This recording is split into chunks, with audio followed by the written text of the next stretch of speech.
आज हम बात करेंगे उस राजवंश की जिसे समय के साथ भुला दिया गया। इस राजवंश के राजाओं ने जान तो दी इस देश की खातिर, लेकिन देश के ना तो किसी गीत में और ना ही किसी स्पीच में उन्हें याद किया गया। लेकिन मुगल हो या अंग्रेज, जब भी देश को इन आक्रांताओं से बचाने और गुलामी से देश को आजाद करने की कहानी बयां की जाएगी, तब तब बल्लभगढ़ रियासत का साहस, बलिदान और देशभक्ति को फक्र से याद किया जाएगा।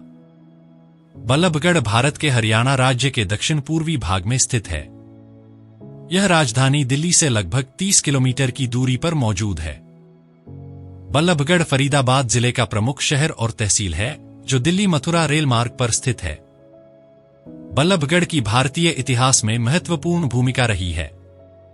यह क्षेत्र 18वीं सदी में जाटों की राजनीतिक शक्ति का प्रमुख केंद्र हुआ करता था। वैसे तो इस जाट रियासत की नींव काफी पहले पड़ चुकी थी, लेकिन बलराम सिंह उर्फ बिल्लू को बल्लभगढ़ रियासत का संस्थापक माना जाता है, जिन्होंने सन 1739 ईस्वी में नाहर महल की नींव रखी। वहीं इस रियासत के राजा राम सिंह तेवतिया उन शासकों में शुमार थे जिन्होंने औरंगजेब के खिलाफ बगावत की बिगुल फूंकी थी। इसके बाद इसी वंश के चरण दास और बलराम सिंह ने भी मुगलों के जुल्म के खिलाफ अपनी जंग जारी रखी। उनकी 7वीं पीढ़ी में महाराजा राम सिंह के घर 6 अप्रैल 1821 को नाहर सिंह पैदा हुए, जिन्हें इस राजवंश का अंतिम शासक भी माना जाता है। उन्होंने 18 वर्ष की आयु में बसंत पंचमी के दिन जनवरी 1839 को बल्लभगढ़ का शासन संभाल लिया। उनकी रियासत में उस समय 210 गांव शामिल थे। नाहर सिंह की शादी महाराजा कपूरथला की बेटी किशन कौर से हुई थी। कहते हैं, अंग्रेजों की गुलामी से देश को आजाद कराने की जब भी चर्चा चलेगी तो वह कहानी बल्लभगढ़ रियासत के राजा नाहर सिंह और उनके सेनापति गुलाब सिंह और भूरा सिंह के बिना पूरी नहीं होगी। दरअसल प्रथम स्वतंत्रता आंदोलन में भाग लेने से गुस्साए अंग्रेजों ने मुगल बादशाह जफर से संधि करने के बहाने धोखे से राजा नाहर सिंह को बुलाकर गिरफ्तार कर लिया था। फिर 9 जनवरी वर्ष 1858 को दिल्ली के चांदनी चौक पर उन्हें सरेआम फांसी के फंदे पर लटका दिया था। देश के लिए राजा नाहर सिंह और उनके सेनापतियों के बलिदान को कभी नहीं भुलाया जा सकता है।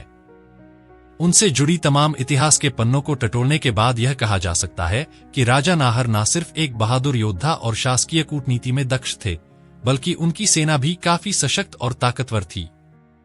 उनकी सेना में जाट, गुर्जर, राजपूत, सैनी, वाल्मीकि जैसे सभी जातियों के वीर शामिल थे।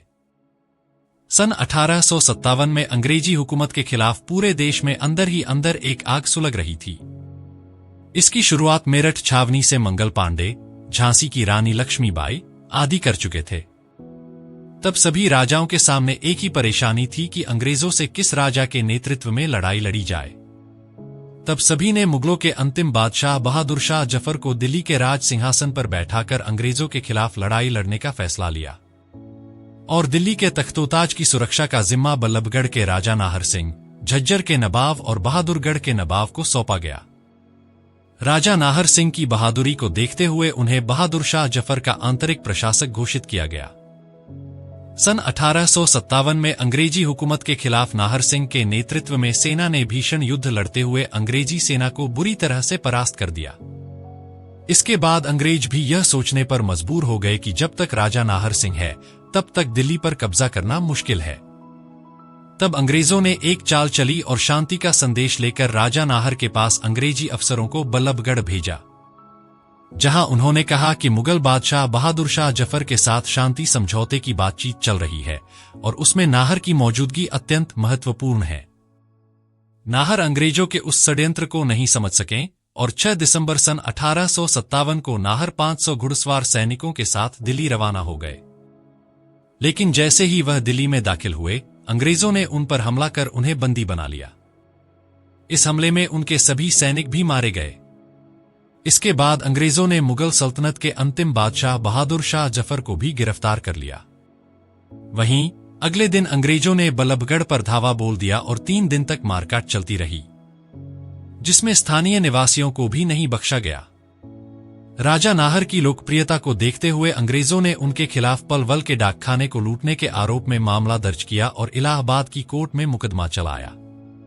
इसके बाद 9 जनवरी 1858 को अंग्रेजों ने राजा नाहर सिंह, उनके 3 साथियों कुशाल सिंह, भूरा सिंह और गुलाब सिंह को चांदनी चौक के लाल कुआं पर सरेआम फांसी के फंदे पर लटका दिया।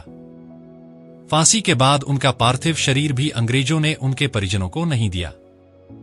दरअसल अंग्रेजों को भय था कि कहीं उनके मृत शरीर को देखकर रियासत के लोगों में अंग्रेजी शासन के खिलाफ विद्रोह की आग न भड़क उठे। आखिरकार परिवार के शाही पुजारी ने राजा नाहर सिंह का पुतला बनाकर गंगा नदी के किनारे उनका अंतिम संस्कार किया। कहा जाता है कि 3 महीने बाद ही नाहर अपना 36वां जन्मदिन मनाने वाले थे। शहीद होने से पहले राजा नाहर एक बेटी के पिता भी बने थे। वहीं नाहर सिंह के साम्राज्य पर कब्जा करने के बाद अंग्रेजों ने उनकी बेवा रानी किशन कौर के लिए 500 रुपए मासिक पेंशन तय कर दी और उन्हें बल्लभगढ़ में रहने की इजाजत दे दी। लेकिन रियासत का मालिकाना हक फरीदकोट के राजा वजीर शाह को दे दिया गया।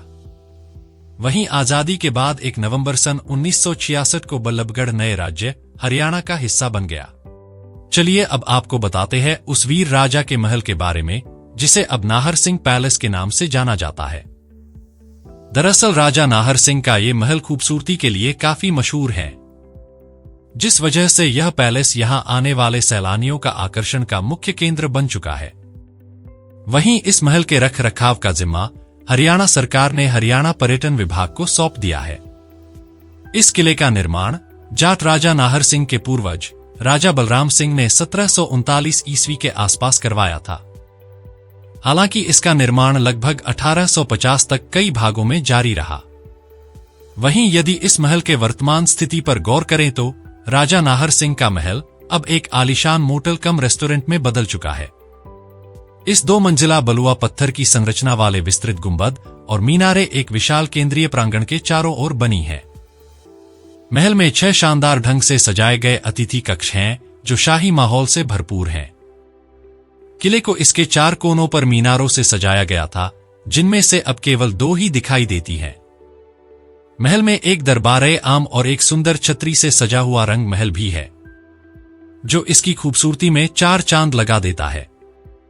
राजा नाहर सिंह का ये महल खूबसूरती के लिए सैलानियों और फिल्म निर्माताओं में भी काफी मशहूर है।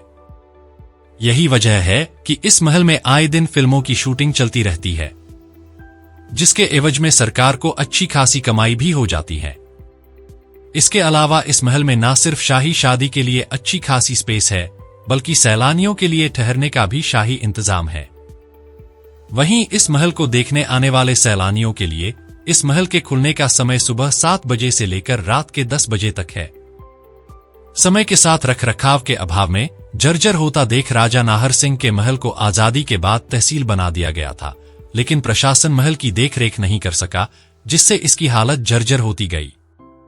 इसके बाद वर्ष 2003 में सरकार ने महल की देखरेख का जिम्मा हरियाणा पर्यटन निगम को सौंप दिया, जिसके बाद राज्य के पर्यटन विभाग ने विशेषज्ञों की टीम की मदद से न सिर्फ महल को वास्तुशिल्प डिजाइन के एक उत्कृष्ट नमूने के रूप में बदल दिया गया, बल्कि राजा नाहर सिंह के महल को एक हेरिटेज होटल का रूप दे दिया गया। वहीं इसी रियासत के राजा रहे बहादुर सिंह के द्वारा किले की दीवारों के बाहर एक सुंदर शहर भी बसाया गया था, जिसमें चतुर्भुज बाजार, चौराहे, कुएं और बड़ा बगीचा शामिल था, जिसका नाम उन्होंने दिलकुशा रखा था। अब उस बगीचे में शहीद राजा नाहर सिंह की याद में एक स्मारक बनाया गया है। बल्लभगढ़ में राजा नाहर सिंह पार्क के अलावा ऐतिहासिक शाही सरोवर के तट पर रानी की छतरी भी है, जहां से झील तक जाने के लिए सीढ़ियां बनी हैं। कहा जाता है कि एक जमाने में रानी के स्नान के लिए इस झील में आगरा से स्वच्छ पानी मंगाकर भरा जाता था। बहरहाल देश के लिए राजा नाहर सिंह के इस बलिदान को कभी नहीं भुलाया जा सकता, इसलिए शहर की कई संस्थाएं उनकी शहादत में हर साल यहां कई कार्यक्रमों का आयोजन करती हैं। साथ ही 1996 से हर साल हरियाणा पर्यटन मंत्रालय द्वारा नवंबर के महीने में कार्तिक के उज्जवल और शुभ शरद ऋतु के दौरान नाहर सिंह महल में कार्तिक सांस्कृतिक महोत्सव का आयोजन किया जाता है। तो फिलहाल के लिए बस इतना ही। यह वीडियो आपको कैसी लगी यह हमें कमेंट बॉक्स में जरूर बताएं। साथ ही यदि वीडियो पसंद आई हो तो कृपया चैनल को सब्सक्राइब करने के साथ वीडियो को लाइक और शेयर करना ना भूलें। धन्यवाद।